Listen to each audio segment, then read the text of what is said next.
Welcome back to another edition of the Punisher Reviews. This is going to be a review of Punisher War Journal, Volume 2, Issue 4. This issue is basically dealing with... this is basically Stiltman's wake after his death in Issue 1. And there's guest stars galore. And heck, if you look on the cover, this issue right here, that is Stiltman's first appearance. I don't remember what issue that is. If anybody want to look that up, hang on. I can probably look it up right now. That cover is his first. I know that. Let's see.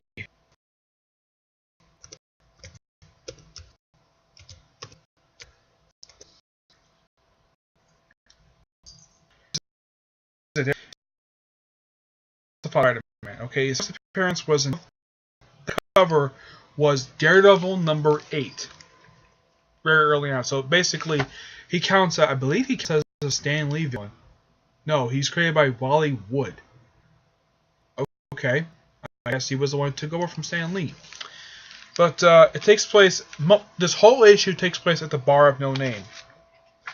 I mean, you have Armadillo. In this issue, this is basically guest star villains. You have Armadillo, the Mass Marauder. You have a Doombot. Plus, and look, here's Stiltman's body, just light out there. This is still his wake. I don't know if that's a fake one or real not. But you also have appearance by Prowler, who is not a villain. Rhino, Dragon Man, the EO. This is the second EO. Will-o'-the-Wisp, who is not a villain. I don't know why he's here. You have the Gibbon, another non-villain. The Chameleon. Let's see. You also have, if I can find out who these villains are. Let's see. You have Puma. I think you have Shocker. The Grizzly. Yeah, the Grizzly. The Absorbing Man.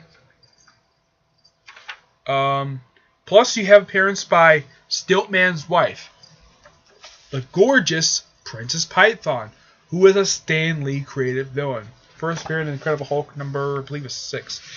Yeah, and it's surprising, though, that the Stiltman, possibly one of the worst villains in the Marvel Universe, married one of the hottest villains in the Marvel Universe. This is so funny. And plus, there's even a flashback to Hank and Janet's wedding when he was Yellow Jacket. Yeah. And the bartender, spoiler alert, is the Punisher. Yes, he doesn't really kill anybody, but it's still a dang enjoyable issue. Just remembering the Stiltman. This was a really nice thing Matt Fraction did. And there's a fight that breaks out. Doombot basically says kneel before it. Oh, yeah, you see appearance. Yeah, it's basically villains galore in this particular issue. And by far, this is the only issue of the entire Punisher series. You have a bunch of villains showing up. And plus, you have Spider-Man shows up. And first, he talks to Puma and the Prowler, who are not villains. He doesn't know why he asked him to leave. He has sort of a brief conversation with Princess Python. And this is during a time before One More Day, when it was retconned, the whole thing of Spider-Man's identity being leaked. Well, when he outed himself. But, yeah. And, of course, she's drunk. And she's wearing a gorgeous-looking dress. You should have seen that dress. I should show you. I think this guy's supposed to be the Ringer. I can show him. Yeah, I think this guy's supposed to be the Ringer. As for these other villains, please listen in the comments below, see who these villains are. And, basically, after figuring out all these villains get sort of poisoned in the way, they find out that the Punisher was actually the bartender, and he blows up the bar. And the story is called Small Wake for a Tall Man. And that is it for the 4th issue of this particular volume. But it's later retconned that none of these villains actually died. They basically all survived while having their stomachs being pumped from poison. But this was a great issue.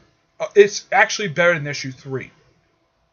Because you have villains galore. This is basically an all-villains issue with the Punisher just being a supporting character.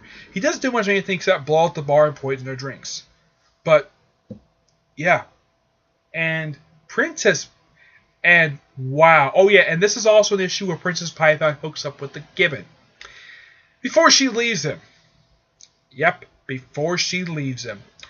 And by the way, it's basically, if you read the Dark Reign Young Avengers miniseries, well, I think it's, yeah, Young Avengers miniseries, it's revealed that she actually has a son.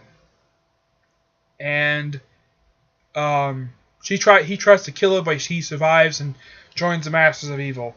But as rest of the villains, I don't know what. And the Rhino, I almost forgot. The Rhino is still bandaged up from when the Punisher beat him up in the previous issue of the series.